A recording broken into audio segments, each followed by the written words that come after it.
स्वागत है आप सभी का हिंदी मीडियम के नंबर 1 चैनल शुभम क्लासेस में। स्टूडेंट, आज के इस वीडियो में हम बात करने वाले हैं फिजिक्स के डेरिवेशन कैसे करें। बोर्ड एग्जाम की अगर हम बात करें, बोर्ड एग्जाम में फिजिक्स के जो डेरिवेशन है यहाँ से कम 20 से 25 नंबर के डेरिवेशन आपसे पूछे जाते हैं। ठीक है, तो 20 से 25 नंबर का डेरिवेशन जो है आपके बोर्ड एग्जाम में आता है और ये डेरिवेशन अगर देखा जाए तो काफ़ी ज़्यादा आसान होता है। डेरिवेशन सिर्फ डेरिवेशन का ही अंक नहीं देता, इसके साथ साथ अगर डेरिवेशन आपका अच्छे से तैयार है, डेरिवेशन में आपको कहीं कोई समस्या नहीं है, तो इससे रिलेटेड कम से कम 10 से 15 नंबर के न्यूमेरिकल भी आप सॉल्व कर सकते हैं बहुत आसानी से। तो अगर कुल मिला के देखा जाए सिर्फ एक टॉपिक, और वो टॉपिक क्या हमारा डेरिवेशन, सिर्फ और सिर्फ अगर डेरिवेशन तैयार किया जाए तो यहाँ से 30 से 40 नंबर का क्वेश्चन आपका तैयार होता है। ठीक है, 30 से 40 अंक ये आपका पूरी तरीके से कौन देके जाता है, डेरिवेशन देके जाता है। और ये डेरिवेशन देखा जाए तो काफ़ी ज़्यादा आसान भी होता है फिजिक्स में। ठीक है, फिजिक्स में अगर डेरिवेशन आप समझ गए हैं तो समझ लीजिए फिजिक्स आपके लिए कुछ भी नहीं, बहुत आसान है। और डेरिवेशन को समझने के लिए केवल 2 बातों पर सबसे ज़्यादा ध्यान देना है। वो 2 बातें कौन सी हैं उनकी हम बात करते हैं। सबसे पहली बात ये है, अगर हम फिजिक्स के डेरिवेशन की बात करें तो फिजिक्स के मोस्टली डेरिवेशन या तो स्टेटमेंट पर आधारित है या फिर परिभाषा पर आधारित है। ठीक है, जितने भी डेरिवेशन है वो या तो स्टेटमेंट पर आधारित है यानी कि कथन पर आधारित हैं और या फिर परिभाषा से आधारित है। ठीक है, दूसरी बात कि जो फिजिक्स के डेरिवेशन का एंड पॉइंट होता है यानी कि लास्ट में क्या फार्मूला निकलेगा, ये चीज़ हमें क्लियरली पता होना चाहिए। क्योंकि फिजिक्स के डेरिवेशन में शुरू और अंत इन दोनों का ज्ञान होना चाहिए कि हमें शुरू कहाँ से करना है और अंत कहाँ पे करना है। ठीक है, इन दोनों का ज्ञान होना आवश्यक है, क्योंकि बिना इन दोनों के फिजिक्स के डेरिवेशन को पता चला आपको स्टार्टिंग पॉइंट तो याद है लेकिन लास्ट पॉइंट नहीं याद है, तो आप वहीं बीच में भटकते रह जाएंगे। एंड तक पहुंच भी सकते हैं, नहीं भी पहुंच सकते हैं। ठीक है, या पहुंचने में आपको समय भी लग सकता है। तो ये दोनों बातें हैं। तो इसी तरीके से अगर फिजिक्स की डेरिवेशन की हम बात करें तो आप लोगों ने पजल देखा होगा। ठीक है, पजल्स पेपर में या फिर बुकों के लास्ट पेज पे भी जो है पजल आपको दिखाई देते हैं। पता चला यहाँ पे जो है एक रैबिट बना दिया गया, यहाँ पे जो है उसका एक होम दिखा गया और बीच में इतने सारे जाल फैले हुए रास्ते होते हैं। कोई रास्ता आगे ब्लॉक है, कोई क्या है, कैसे है। फिर क्या होता है कि हम लोग उसको पेंसिल से ऐसे ड्रा करके उसको यहाँ से पहुंचाते थे। ठीक है, कोई रास्ता ब्लॉक हो जाता था, कोई पर्टिकुलर एक फिक्स रास्ता मिलता था जो सीधे इसको पहुंचा देता था। ठीक है, तो फिजिक्स के डेरिवेशन की भी वही कहानी है। अगर यहाँ पे आप शुरू किए, सीधा सीधा रास्ता आपको पता है कहाँ से कैसे जाना है, ठीक है, तो आप पहुंच गए। लेकिन ये पता कैसे चलेगा, इसको हम बता रहे हैं, ध्यान से देखिए। ठीक है, इसको बहुत ही ध्यान से देखिएगा क्योंकि बहुत ही काम की चीजें हैं और ये काम की चीजें जल्दी कोई बताता नहीं है, तो ध्यान से देखिएगा। ठीक है, और फिजिक्स का डेरिवेशन ये समझ लीजिए आज की इस वीडियो को देखने के बाद आपका जो डेरिवेशन है वो एकदम कंफर्म हो जाएगा। पहली बात कि इसका जो है स्टेटमेंट, ठीक है, यानी कि इसका कथन जो है क्लियर होना चाहिए। जैसे अगर यहीं पे आपसे पूछ लिया जाए कि गॉस की परिमेय को सिद्ध कीजिए, तो गॉस की परिमेय को सिद्ध करने के लिए सबसे पहले आपकी गॉस की परिमेय की जो परिभाषा है या जो कथन है, जो स्टेटमेंट है, उसको लिखना होगा। क्या है कि किसी भी बंद पृष्ठ से संबंधित कुल वैद्युत फ्लक्स का मान 1/ε0 गुना होता है। ये इसकी परिभाषा है। ठीक है, अब परिभाषा से ही क्लियर हो रहा है कि क्या चीज हमें प्रूफ करनी है। क्या चीज प्रूफ करनी है कि वैद्युत फ्लक्स का कुल मान φ = Q/ε0 होता है। ठीक है, ये परिभाषा में ही बताया गया और यही चीज हमें क्या करना है, प्रूफ करना है। तो यहाँ से देखिए हमें शुरुआत का भी पता चला और अंत का भी पता चला, यानी अब हम इसको आसानी से प्रूफ कर सकते हैं। इसी तरीके से अगर हम एम्पियर के नियम की बात करें, एम्पियर का भी नियम यही है कि किसी भी बंद परिपथ के अनुदिश चुंबकीय क्षेत्र का रेखीय समाकलन, ठीक है, उस बंद परिपथ से घिरे हुए धारा का μ0 गुना होता है। ये जो है आपका एम्पियर का परपथीय नियम है।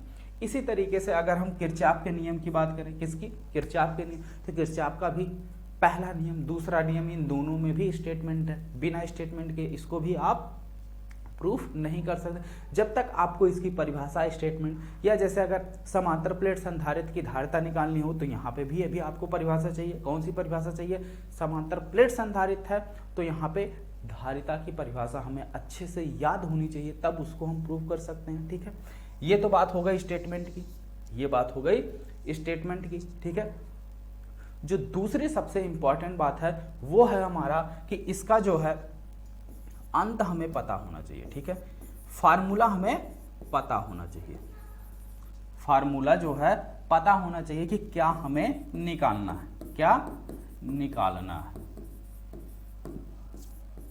या क्या प्रूफ करना है, या क्या चीज प्रूफ करना है।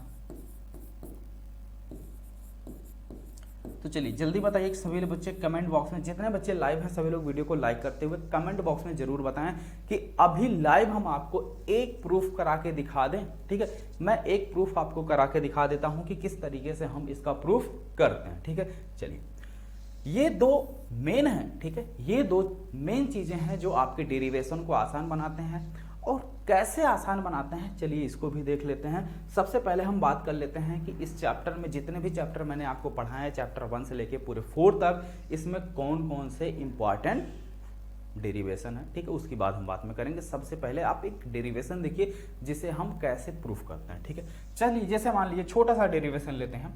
जैसे मान लीजिए अगर हमें क्या निकालना है, समांतर प्लेट की, समांतर प्लेट संधारित्र की धारिता निकालनी है, संधारित्र की धारिता मान लीजिए निकालनी। ठीक, धारिता।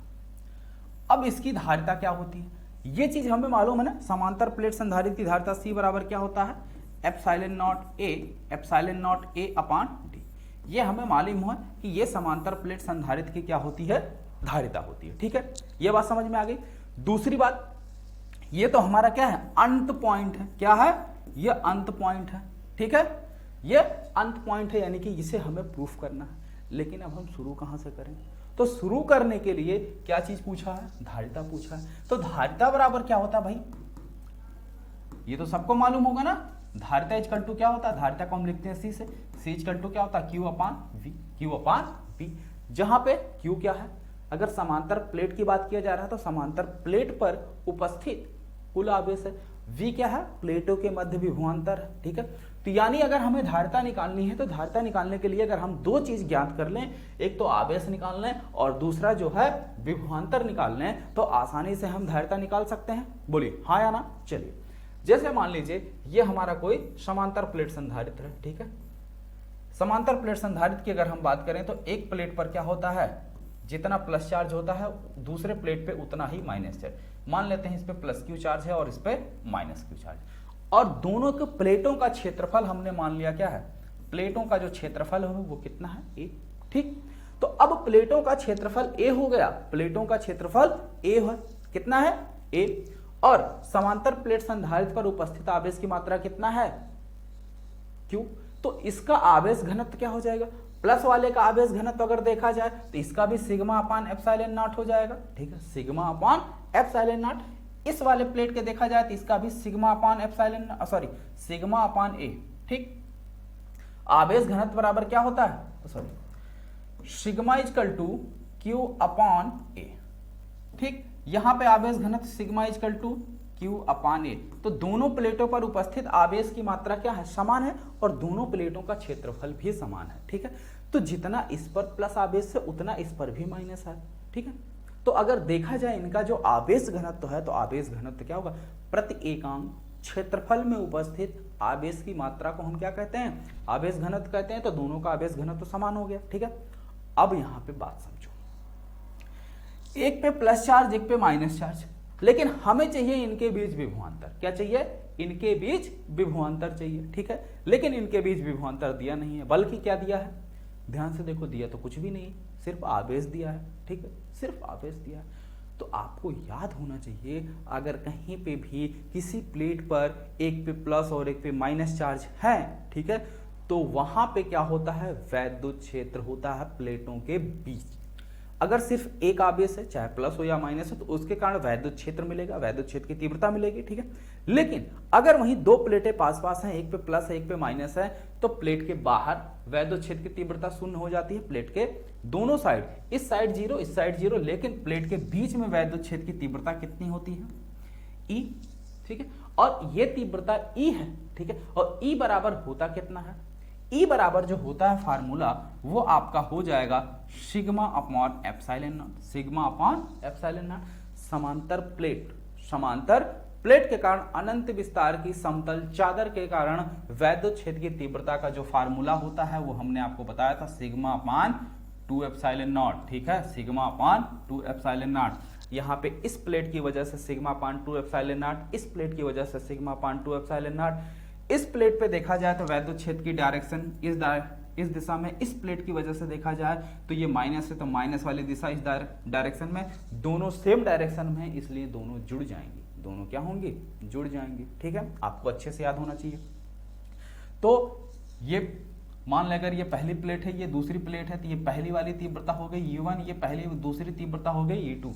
दोनों तीव्रताओं की दिशा एक ही है तो दोनों जुड़ जाएंगे, तो यानी कि E1 बराबर इतना आ गया हमारा और E2 बराबर भी इतने आ गया, ठीक है। ये पहले चैप्टर में गॉस के प्रमेय में मैंने आपको बताया था, गॉस के प्रमेय का अनुप्रयोग, ठीक है।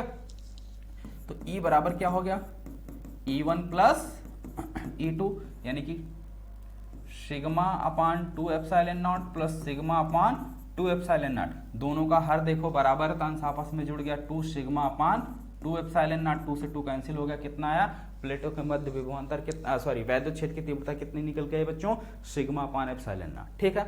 ये तो निकल के आ गई प्लेटों के बीच तीव्रता, प्लेटों के मध्य जो है तीव्रता आ गई। अब एक चीज हम जानते हैं, हमारा काम तीव्रता से चलने वाला नहीं है, हमें चाहिए हर हाल में क्या चाहिए, V चाहिए। ध्यान से देखिएगा, पूरा प्रूफ ध्यान से देखिएगा, तभी चीजें समझ में आएंगी। हमें हर हाल में चाहिए V, क्योंकि E से मेरा काम नहीं चलने वाला है। तो थोड़ा सा याद करो, अगर इन प्लेटों के बीच की दूरी हम मान लें कितनी है, स्मॉल d है, तो वैद्युत क्षेत्र की तीव्रता, हमें तो तीव्रता दिया है और विभवांतर में कुछ रिलेशन है, कोई संबंध है, कोई संबंध है। नदी के इस पार खड़े हैं, उस पार जाना है, तो देखो नदी के दाएं बाएं कहीं ऐसा पुल दिख रहा है जिससे चढ़ के हम उस पार जा सकें। अगर पुल नहीं दिखाई दे रहा तो क्या कोई नाव है जो हमको पार करा सकता है, बिल्कुल। यहां पे ये जो D है, ठीक है, वैद्युत क्षेत्र की तीव्रता और विभवांतर में एक संबंध होता है, तो वैद्युत क्षेत्र की तीव्रता E बराबर होता है V upon D, V upon D, ठीक है, बात समझ में आई, V अपॉन D ये चीज होता है। तो यहां से B इजकल टू क्या हो जाएगा, यहां से भाई हमारा हो जाएगा V equal to E into D, और E का मान आपको मालूम है, E का मान कितना दिया हुआ है, sigma upon epsilon not, sigma upon epsilon not into D, epsilon not into D। और यहीं पे हमने देखा सिग्मा बराबर क्या दिया है, सिग्मा इजकल टू दिया है Q अपॉन A। तो यहां से अगर हम सिग्मा का मान रखना चाहें तो यहां से सिग्मा का मान कितना आ जाएगा भैया, सिग्मा का मान आ जाएगा कितना, Q अपॉन A, जहां पे सिग्मा क्या है, आवेश घनत्व, तो सिग्मा का भी मान रख दो Q upon A epsilon not into D, ठीक है। ये निकल के आ गया हमारा विभवांतर, ठीक है। इसे आप समीकरण नंबर 1 बना लो और इसे समीकरण नंबर 2 बना लो। अब समीकरण नंबर 2 से समीकरण नंबर 1 को देखो, समीकरण 2 से V का मान समीकरण 1 में रखने पर, तो ठीक है, समीकरण 1 व 2 से, 1 और 2 से हमें क्या देखने को मिला, C बराबर Q बटे V, V की जगह कितना रख देंगे, Q इंटू D, ठीक है, और नीचे क्या है, A एप्सिलॉन नॉट, तो Q से Q कैंसिल हो गया, A एप्सिलॉन नॉट चला गया ऊपर, तो कितना आ गया, epsilon not A upon D। यही समांतर प्लेट संधारित्र की क्या निकल के आ गई, धारिता निकल के आ गई। एक बार अभी हम फिर से समझा दे रहे हैं जिसको भी नहीं समझ में आया है, जिससे डेरिवेशन आप बिल्कुल आसानी से कर ले जाएं, डेरिवेशन में आपको कहीं कोई समस्या नहीं आनी चाहिए, ठीक है। ये तो हो गई नॉर्मल। अगर इनके प्लेटों के मध्य कोई के परावैद्युत पदार्थ का परावैद्युतांक भर देते हैं तो इसकी धारिता के गुना बढ़ जाती है, यानी यहाँ के से गुणा हो जाएगा। ये सिंपल सी बात है, ठीक है। चलिए एक बार वापस से देखते हैं इसमें किया क्या गया, हमें निकालना क्या था, समांतर प्लेट संधारित्र की धारिता। क्या निकालनी थी, धारिता निकालनी थी। तो हमने एक बनाया समांतर प्लेट, एक समांतर प्लेट बनाया। समांतर प्लेट, ठीक है, संधारित्र का मतलब क्या होता है, जितना एक प्लेट पर प्लस चार्ज है उससे दूसरे पर उतना ही नेगेटिव यानी विपरीत चार्ज होना चाहिए। तो इस पे हमने मान लिया प्लस क्यू चार्ज है, इस पे माइनस क्यू चार्ज है, और इस पहले प्लेट का क्षेत्रफल हमने मान लिया ए है, दूसरे प्लेट का भी क्षेत्रफल ए है, ठीक है, क्योंकि समान होते हैं प्लेटों का क्षेत्रफल। ठीक, अब मान लिया पहले प्लेट का जो आवेश घनत्व है वो सिग्मा है, दूसरे का भी आवेश घनत्व सिग्मा ही होगा, क्योंकि दोनों पर उपस्थित आवेश की मात्रा भी समान है और उसका क्षेत्रफल भी समान है। तो जब आवेश की मात्रा और क्षेत्रफल दोनों समान है तो सिंपल सी बात है भाई, आवेश घनत्व तो समान होना ही होना है। ठीक है, चलिए, तो ये निकल के आ गया। अब यहां प्लस यहां माइनस थी, इसकी वजह से वैद्युत क्षेत्र की तीव्रता होगी, इसकी वजह से भी वैद्युत क्षेत्र की तीव्रता होगी। ठीक है, यहां पे बाहर वैद्युत क्षेत्र की तीव्रता 0, यहां भी बाहर प्लेट के पहले प्लेट के इस साइड वैद्युत क्षेत्र की तीव्रता 0, दूसरे प्लेट के इस साइड वैद्युत क्षेत्र की तीव्रता 0। ठीक है, अब क्यों 0 हुआ ये चीज आपको मैंने बताया था गॉस के अनुप्रयोग में। ठीक है, फिर भी मैं यहां पे आपको बता दे रहा हूं कि कैसे 0 हो गया। ये प्लस चार्ज है, तो प्लस चार्ज के कारण जो वैद्युत क्षेत्र की दिशा होगी वो यहाँ पे देखिए, जो हम येलो कलर से लिख रहे हैं, ये प्लस है, प्लस के कारण वैद्युत क्षेत्र की तीव्रता प्लस से दूर होती है, ये हो जाएगी E1 की दिशा। ये माइनस है, ये माइनस है, यहाँ पे वैद्युत क्षेत्र की दिशा माइनस के कारण क्या होती है, बाहर से अंदर की ओर, यानी इस डायरेक्शन में हो जाएगी हमारी E2। अब देखो भाई E1 और E2, देखो E1 और E2 दोनों बराबर हैं, तो दोनों अगर बराबर है, यहाँ दोनों बाहर दोनों की दिशाएं विपरीत हैं, तो बाहर जब दोनों की दिशा विपरीत है, दोनों सीधे सीधे क्या हो जाएंगे, घट जाएंगे, घट के जी शून्य हो जाएंगे। वही सेम काम यहाँ भी होगा, यहाँ भी शून्य हो जाएगा। और अंदर दोनों की दिशाएं क्या है, समान है, तो इसलिए अंदर दोनों सीधे सीधे क्या होंगे, जुड़ गई। तो प्लेटों के अंदर वैद्युत क्षेत्र की तीव्रता मिल गई। ठीक, लेकिन तीव्रता से काम नहीं बनने वाला, हमको चाहिए विभव। क्या चाहिए, विभव V का मान। तो हम जानते हैं वैद्युत क्षेत्र की तीव्रता और विभव में एक संबंध होता है, क्या होता है, E बराबर V/d, जहां पे d क्या है, प्लेटों के बीच की दूरी है। तो इस फार्मूले से हमने यहाँ पे B निकाल लिया, और B निकालने के बाद इस B का मान सीधे सीधे ही रख दिया, सीधे सीधे आंसर आ गया। ठीक है, चलिए, अब बात समझ में आ गई, बोलिए, यहां तक सभी का क्लियर है। चलिए, अब देखिए, जितने चैप्टर मैं आपको पढ़ा चुका हूं, इस चैप्टर में कौन कौन से डेरिवेशन है जो बेहद इंपॉर्टेंट है। सबसे पहला छोटा सा डेरिवेशन है, ये बहुत ही छोटा डेरिवेशन है बच्चों, कूलाम का नियम। ठीक है, कूलाम का नियम बहुत छोटा डेरिवेशन है, ये लगभग सभी बच्चों को याद रहता है। ठीक है, कूलाम का नियम बहुत छोटा डेरिवेशन, ये पहला। दूसरा है अक्षीय व निरक्षीय स्थिति में वैद्युत क्षेत्र की तीव्रता। अक्षीय व निरक्षीय स्थिति में, निरक्षीय स्थिति में वैद्युत क्षेत्र की तीव्रता, वैद्युत क्षेत्र की तीव्रता, ये दूसरा इंपॉर्टेंट डेरिवेशन है इस चैप्टर का। अगर तीसरे डेरिवेशन की बात करें, तीसरा है आपका गॉस का नियम। गॉस का नियम व उसके अनुप्रयोग, गॉस के नियम व उसके अनुप्रयोग। ठीक, ये आपका क्या हो गया, तीसरा डेरिवेशन हो गया। चौथे डेरिवेशन की अगर हम बात करें, चौथा डेरिवेशन है हमारा वैद्युत विभव। ठीक है,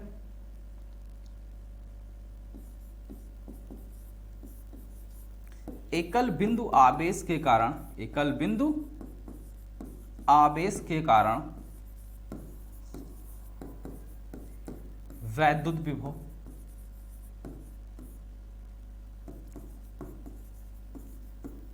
और पांचवा जो सबसे इंपॉर्टेंट डेरिवेशन है, समांतर प्लेट संधारित्र। समांतर प्लेट संधारित्र, और उसके साथ साथ संधारित्रों को जोड़ने पर, संधारित्रों को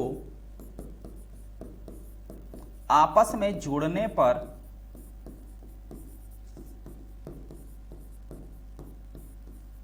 उनकी ऊर्जा में कमी, उनकी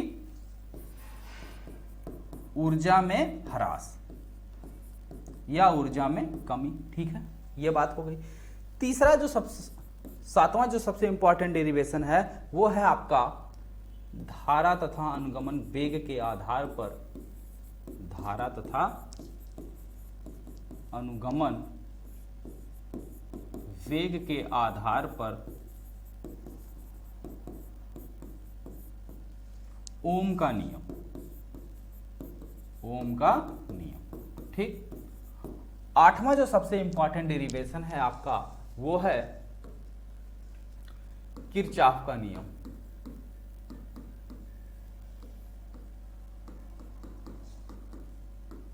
ये सब डेरिवेशन है जिसे आपको अच्छे से करना, सब कुछ मैंने करवाया। अगर जहां जो भी डेरिवेशन आपको समझ में नहीं आएगा आप उसे पूछ सकते हैं, ठीक।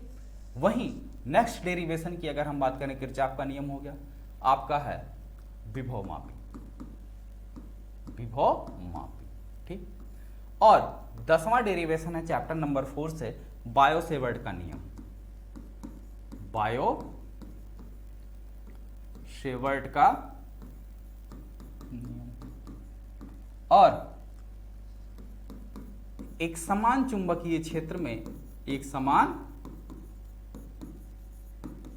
चुंबकीय क्षेत्र में धारावाही लूप पर लगने वाला बल युग्म आघूर्ण, बल युग्म आघूर्ण, ठीक है। बात समझ में आ गई? तो ये अगर देखा जाए तो ये आपके चैप्टर नंबर 1 से लेके चैप्टर नंबर 4 तक, चैप्टर नंबर 1 से लेके चैप्टर नंबर 4 तक जहां तक मैंने आपको पढ़ाया है वहां तक सबसे मोस्ट इंपॉर्टेंट डेरिवेशन है जिनके पूछे जाने की प्रबल संभावना है, ठीक है। जिनमें से किसी न किसी एक डेरिवेशन की पूछे जाने की प्रबल संभावना है। तो ये सभी डेरिवेशन आप सभी लोग बच्चों अच्छे से तैयार कर लीजिएगा। और अगर किसी को कोई समस्या होगी तो नीचे कमेंट बॉक्स में जरूर कमेंट करके बताइएगा। और साथ ही साथ एक और चीज हम बता दें कि इन सभी वीडियो का, इन सभी जो जितने इंपॉर्टेंट डेरिवेशन मैंने आपको बताए हैं, इन सब का प्रूफ अगर आपको कहीं पे देखने की जरूरत है तो YouTube पे मैंने आपको प्रूफ करवाया है। अगर YouTube पर आप सही से इसको नहीं खोज पा रहे हैं या आपको खोजने में दिक्कत हो रही है तो आप शुभम क्लासेस का टॉप 100 बैच ज्वाइन कीजिए, ठीक है। शुभम क्लासेस का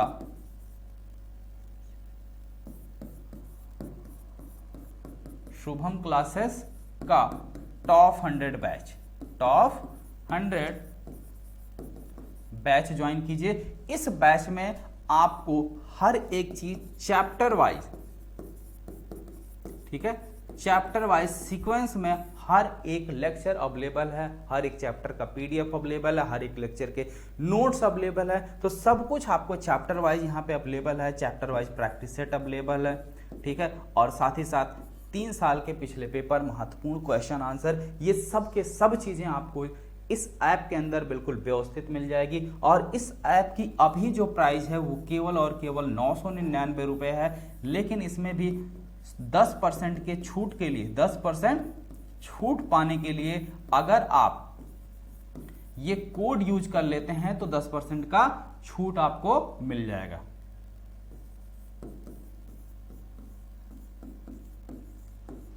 और वो कोड कौन सा है? संजीव सर, ठीक है, संजीव सर।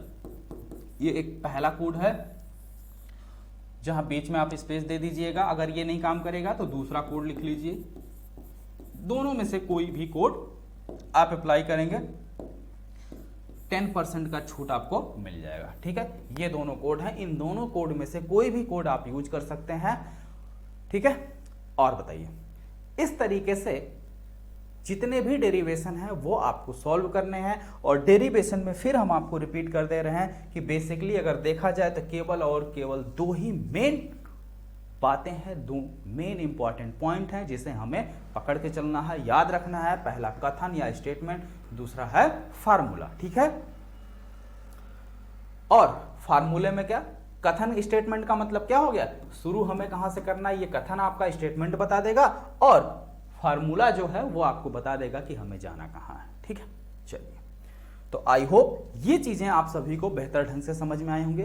कमेंट बॉक्स में जरूर कमेंट करके बताइएगा बच्चों कि ये वीडियो आपको कैसा लगा। और साथ ही साथ अगर आप चैनल पर नए हों तो चैनल को सब्सक्राइब करके बेल आइकन का बटन दबाएं जिससे हमारी आने वाली हर एक नई वीडियो का नोटिफिकेशन आपको मिलता रहे, ठीक है। और अपने दोस्तों में भी इसे शेयर करें। ओके बच्चों, थैंक यू, मिलते हैं फिर नेक्स्ट क्लास में।